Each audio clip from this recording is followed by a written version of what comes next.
नमस्कार दोस्तों, स्वागत है आप सभी का मेरे YouTube channel Mayank study point पे। और मैं हूं आपका होस्ट मयंक साव। और आज का हमारा वीडियो बिजनेस इन्वायरमेंट का है, जिसके अंदर हम लोग जानेंगे लिबरलाइजेशन के बारे में, जो गवर्नमेंट में 1991 में लागू किया था और 2020 में आज के फाइनेंस मिनिस्टर डॉक्टर सीतारमन ने इसे फिर से दूसरा चरण इसका कहा है, इसको फिर से चेंज किया है। तो इसमें जो 1991 में हम लोगों ने लिबरलाइजेशन, ग्लोबलाइजेशन और प्राइवेटलाइजेशन देखा था, उसमें कुछ ज़्यादा रेस्ट्रिक्शंस थे। तो इस टाइम पे 2020 में जो सीतारमन जी ने है वो कुछ रेस्ट्रिक्शंस को फ्री कर दिया है, जिसके कारण हमारी उदार आर्थिक व्यवस्था जो है उसमें सुधार होगी। तो इसके बारे में आज हम लोग चर्चा करेंगे। ये सबसे इम्पॉर्टेंट टॉपिक भी है, आप लोग वीडियो को लास्ट तक जरूर देखिएगा, ताकि लिबरलाइजेशन जो है वो बिल्कुल ही अच्छे से समझ में आ जाए आपको। और ये बहुत छोटा वीडियो भी बनेगा, क्योंकि लिबरलाइजेशन बहुत ही छोटा टॉपिक है, लेकिन बहुत ही वाइड भी है, बहुत ही समझने का है इसमें सिर्फ। तो चलिए वीडियो में आगे बढ़ते। तो वीडियो में आगे बढ़ने से पहले, अगर आप सभी ने मेरे चैनल को अभी तक सब्सक्राइब नहीं किया है, तो जल्दी इस चैनल को कर दिए सब्सक्राइब और प्रेस कर दिए बेल आइकन को भी, ताकि आपको हमारे आने वाले हर वीडियो का नोटिफिकेशन तुरंत मिले और आप उसे मिस ना कर सके। तो बढ़ते हैं आज का मेरे टॉपिक की तरफ। तो चलिए आज कुछ नया सीख लेते हैं।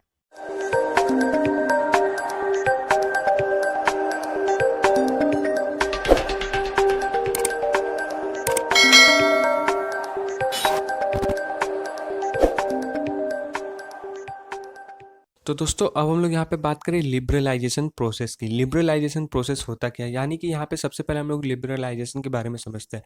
लिबरलाइजेशन का मतलब होता है हिंदी में उदारीकरण। उदारीकरण यानी कि अर्थव्यवस्था में कुछ जो लगे हुए हैं रिस्ट्रिक्शंस, उसे छूट देना, लगभग रूल्स को हटा देना। कुछ जैसे कि हम लोग के 1947 में हम लोग को याद है कि ईस्ट इंडिया कंपनी जो है देश छोड़ के चला गया था।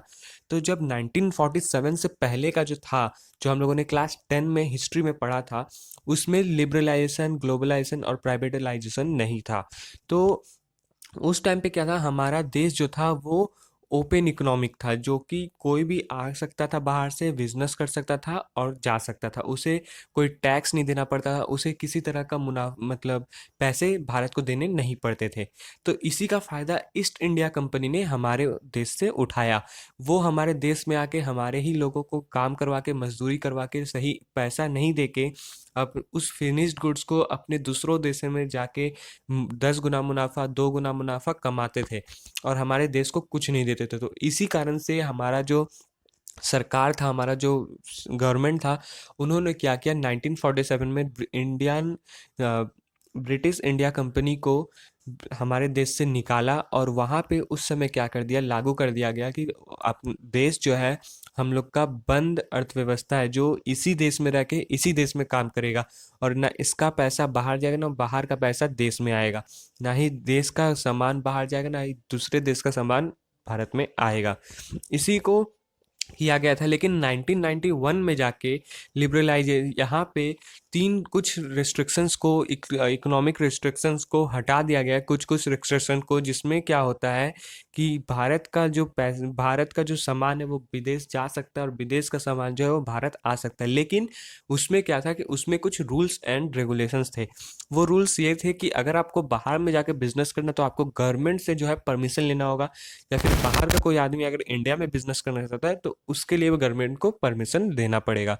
उसमें क्या हुआ था कि बहुत सारे ऐसे रूल्स थे कि अगर आपको कोई नया बिजनेस चालू करना है, तो आपको गवर्नमेंट पे जाना होगा, गवर्नमेंट पॉलिसी बनाना होगा, पॉलिसीज पढ़ना होगा, उसे एक्सेप्ट करना होगा, गवर्नमेंट को वैसा टैक्स देना होगा, जैसा चाहिए वैसा टैक्स देना होगा।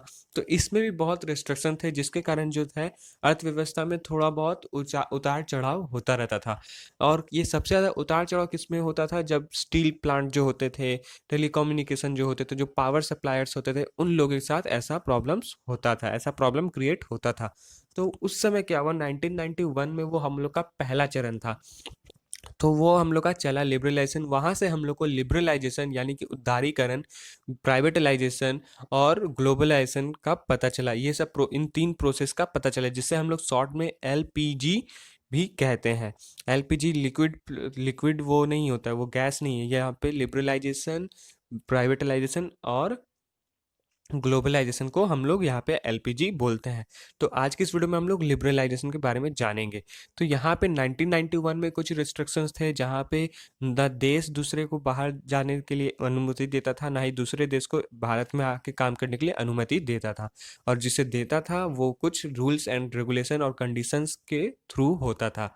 तो लेकिन 2020 में आज के टाइम पे, जो कोरोना महाकाल के टाइम पे ऐसा हुआ कि सीतारमन जी ने इसे अपना लिबरलाइजेशन को, यानी कि जो प्रोसेस है, इकोनॉमिक अर्थव्यवस्था है, उसे उसे कुछ दूसरे चरण में बताया गया कि 2020 जो है ये दूसरा चरण होगा लिबरलाइजेशन का। इसमें कुछ रिस्ट्रिक्शन जो 1991 में छोड़े गए थे, अब और कुछ रिस्ट्रिक्शन यहाँ पे छोड़े जाएंगे, जिसके कारण क्या हुआ कि बड़े बड़े नए नए कंपनी जो है वो इंडिया में आकर अपना प्लांट बना रहे हैं और इंडिया में पैसे कमाएंगे और इंडिया को भी काम देंगे, जिसके कारण से हमें बहुत सारे एम्प्लॉयर्स देखने को मिलेंगे, बहुत सारे जॉब्स देखने को मिलेंगे, वैकेंसीज देखने को मिलेंगे।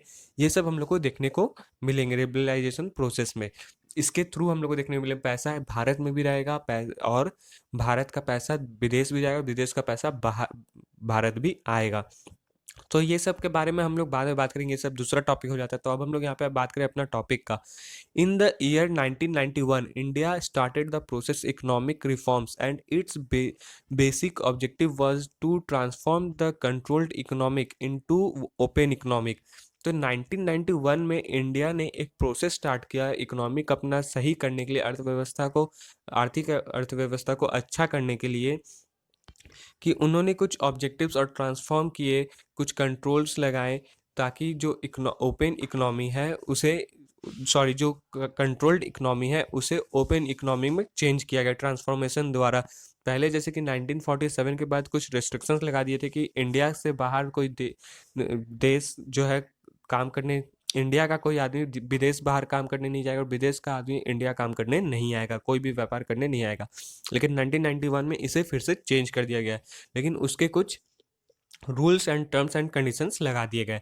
फिर आता है जिसे कि हम लोग controlled economic into open economy बोल सकते हैं, कि पहले कंट्रोल था, उसके बाद अब ये ओपन इकोनॉमी हो गया है।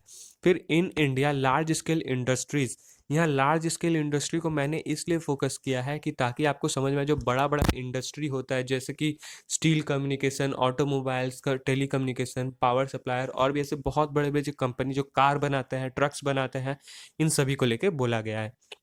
Were under the strict control to the government, ये जो लार्ज स्केल इंडस्ट्रीज हैं ये स्ट्रिक्टली कंट्रोल्ड रहते हैं अपने गवर्नमेंट से। जो भी का वो बना रहे, जो भी वो व्यापार कर रहे, उनके ऊपर स्ट्रिक्टली लागू किया गया लॉज और रूल्स गवर्नमेंट के तरफ से।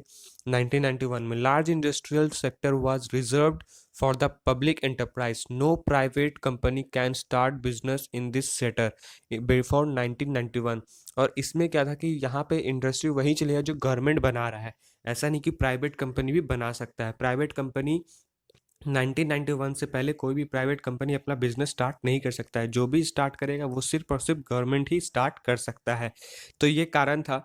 फिर after 1991 it was decided that large industries, example steel, automobiles, telecommunication, power etcetera, it will be required to start business in this sector. फिर 1991 के बाद जो प्राइवेट कंपनीज थे जैसे कि ऑटोमोबाइल्स के, स्टील प्लांट के, टेलीकम्युनिकेशन के, पावर सप्लायर के, और भी ऐसे बहुत सारे कार सप्लायर के, इन सभी का भी बिजनेस स्टार्ट करने के लिए कहा गया आफ्टर 1991। 1991 से पहले हम लोग को सिर्फ गवर्नमेंट नौकरी ही देखने को मिलता था, सिर्फ गवर्नमेंट के थ्रू ही जो भी चल रहा है वो गवर्नमेंट के थ्रू। प्लेन चल रहा है तो गवर्नमेंट, ट्रेन चल रहा है तो गवर्नमेंट, बस चल रहा है तो गवर्नमेंट, हर चीज़ में गवर्नमेंट, वहाँ पे प्राइवेट जैसा कुछ नहीं था। लेकिन आज के टाइम पे हम लोग सभी प्राइवेट देख सकते हैं, बस भी देख सकते हैं, प्लेन्स भी देख सकते हैं, हेलीकॉप्टर्स देख सकते हैं, शिप देख सकते हैं। तो यहाँ पे सभी कुछ जो है लगभग गवर्नमेंट और प्राइवेट हो चुका है। ये 1991 के बाद डिसाइड किया गया था। फिर the process to open the protected large scale industry to the private investor is called liberalisation.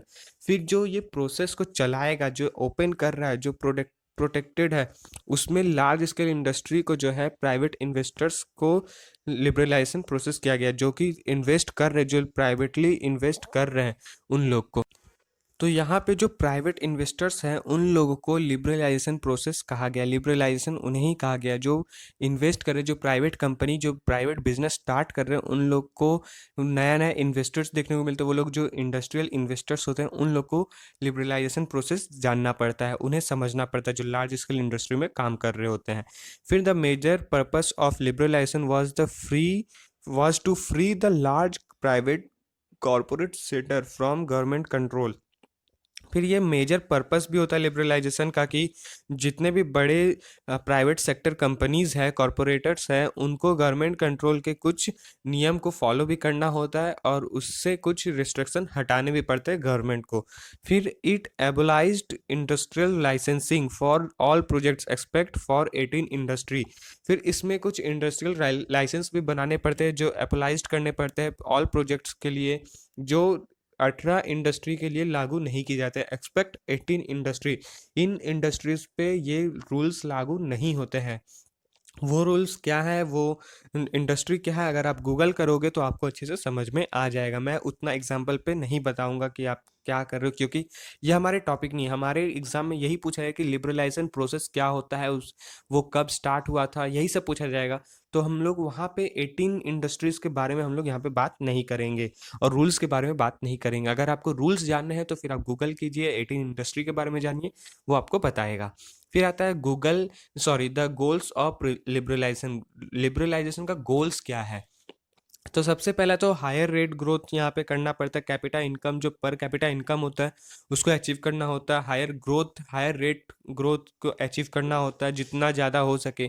फिर अचीव सेल्फ रिलायंस, फिर उनको अपना सेल्फ रिलायंस भी अचीव करना होता है। फिर अचीव फुल एम्प्लॉयमेंट, उनको एम्प्लॉयमेंट भी फुल तरीके से मिलना चाहिए, हर तरह का एम्प्लॉय मिलना चाहिए।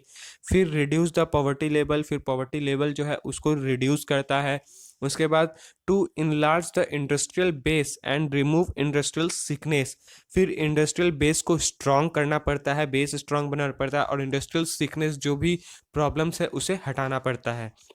फिर to improve the standard of living, और जो रहने सहने का तरीका है उसे उस इंडस्ट्री के अंदर उसे भी ठीक करना पड़ता है, इम्प्रूव करना पड़ता है, एक मैनर, एक प्रोफेशन। इसीलिए आज के टाइम पे करीब 5-6 साल में यहाँ पे बहुत सारे ऐसे प्रोफेशनल कोर्सेज बन चुके हैं। सिर्फ कोई ग्रेजुएशन नहीं करा, लेकिन प्रोफेशनल कोर्स में क्या होता है कि आपको प्रोफेशन सिखाएगा कि आपको किस तरह से रहना है, किस तरीके से रहना है, किस तरीके से जाना है, किस तरीके से बात करना है एक दूसरे के साथ, आपको किस तरीके से काम करना है। यहाँ पे आपको A to Z professional courses में यही होता है कि आपको A to Z प्रॉपरली सिखाया जाएगा, एक मैनर्स की तरह, एक मैनेजर के थ्रू, एक मैनेज करने सिखाएगा, हर एक चीज़ को अच्छे से समझाएगा। तो यही होता है लिबरलाइजेशन। तो दोस्तों आज के लिए बस इतना ही। उम्मीद करता हूँ कि आप सभी को मेरा वीडियो पसंद आया होगा। तो जाते जाते वीडियो को लाइक करें, और अगर आप चैनल पर न्यू हैं तो चैनल को सब्सक्राइब करें और प्रेस करें बेल आइकन को भी, ताकि आपको हमारे आने वाले हर वीडियो का नोटिफिकेशन तुरंत मिले और आप उसे मिस ना कर सके। तो मिलते हैं हमारे अगले वीडियो पे। तब तक के लिए जुड़े रहें मैथ्स स्टडी पॉइंट के साथ। वीडियो को पूरा देखने के लिए आपका बहुत बहुत शुक्रिया।